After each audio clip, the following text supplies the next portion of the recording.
Sippity sup, it's me, Mr. Ramsey. Hold up. Bars? Bars? No. Anyways, I'm bored.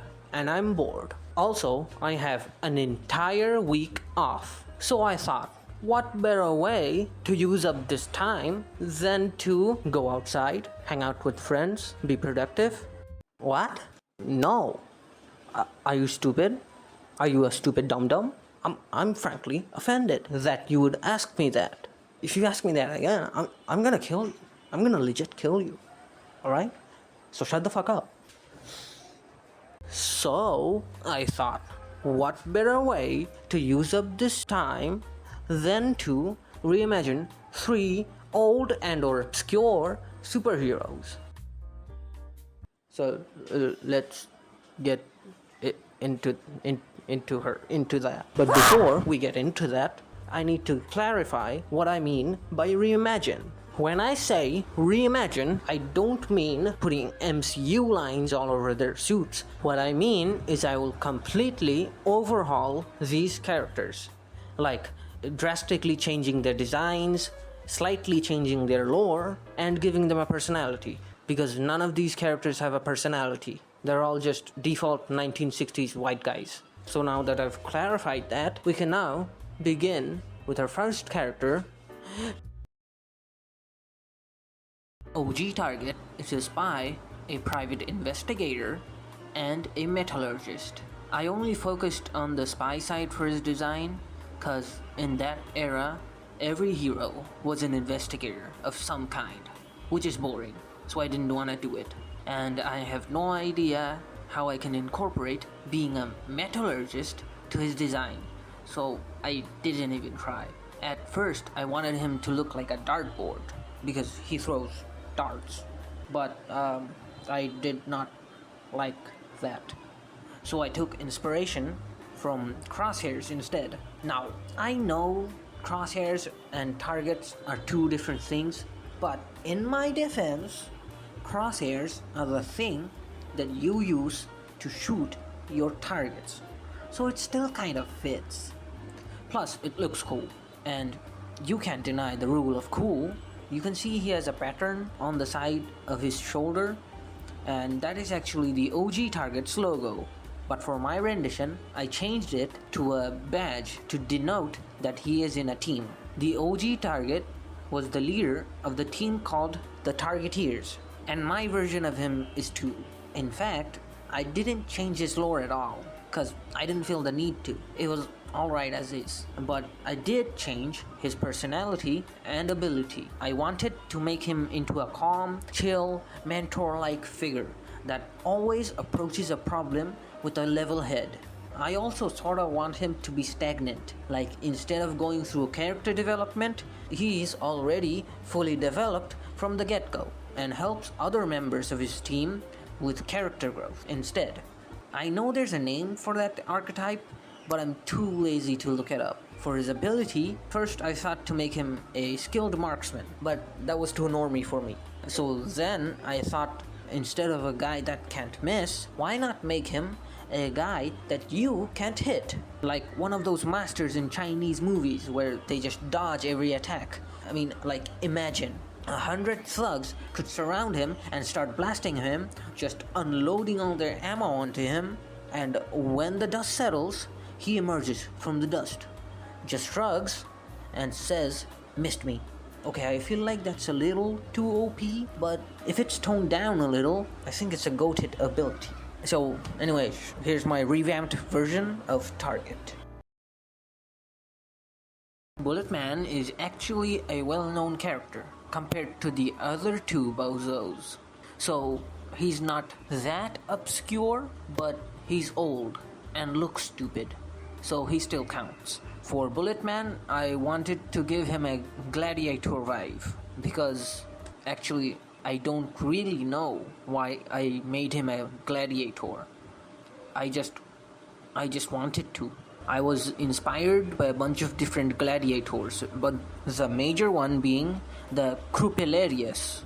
He exclusively has armor on his arms and head to more easily do a certain move that he does. which I will explain later. Now for his lore, I changed a lot of things. First of all, his helmet is now magic based rather than tech based. In the OG version, the helmet is built by him, but in my version, the helmet is an artifact which belongs to the goddess Minerva/Athena. It could be any other Greco-Roman god, but I chose her. And Jim finds this helmet somehow. I didn't really think that part through, and I don't want to. So he just finds it. The reason why I changed the helmet's origin is it just fits better.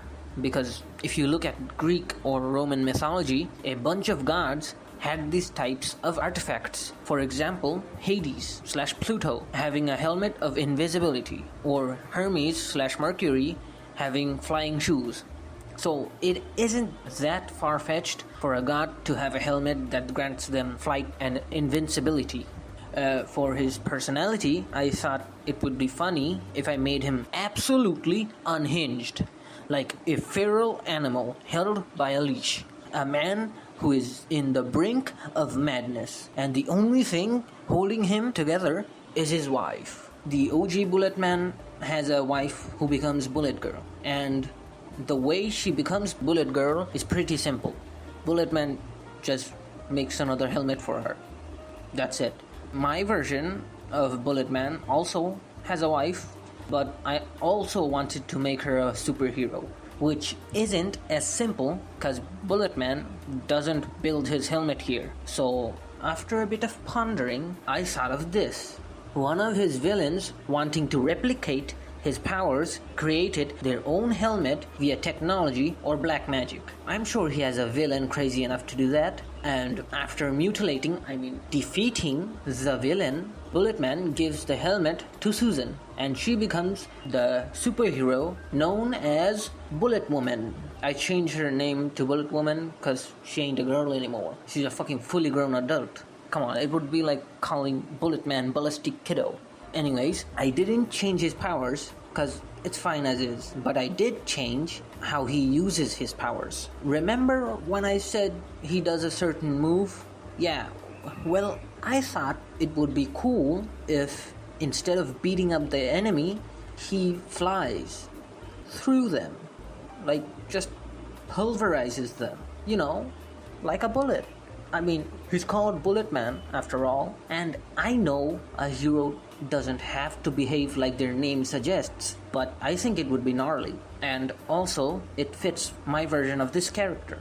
Okay, I'm done talking. Here's my depiction of Bullet Man.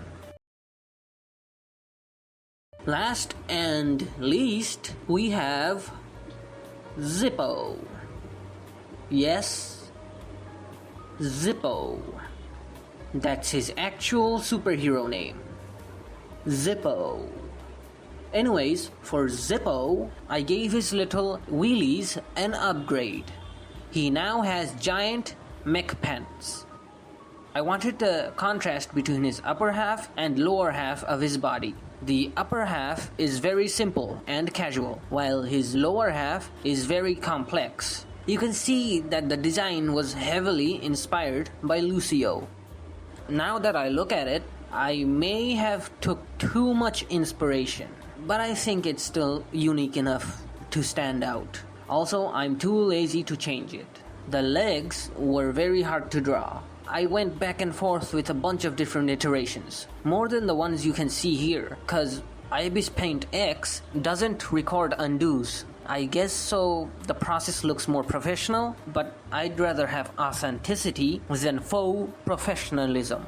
Moving on, the only thing I changed in his lore is his profession. In the OG version, he was, of course, what else than a detective who makes inventions for some reason. In my version, he is now a genius inventor who does investigative works as a hobby. A small swap, but I think it fits better. For his personality, I wanted to make him very jovial and energetic, but also very smart and articulate. Kind of like a mix between Tintin and Tim Drake. And that's about it.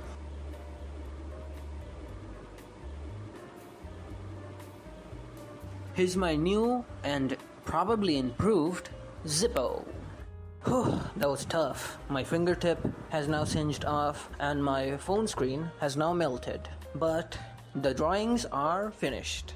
If you dislike this video, then like this video. If you like this video, then subscribe. I'm gonna go now. Later.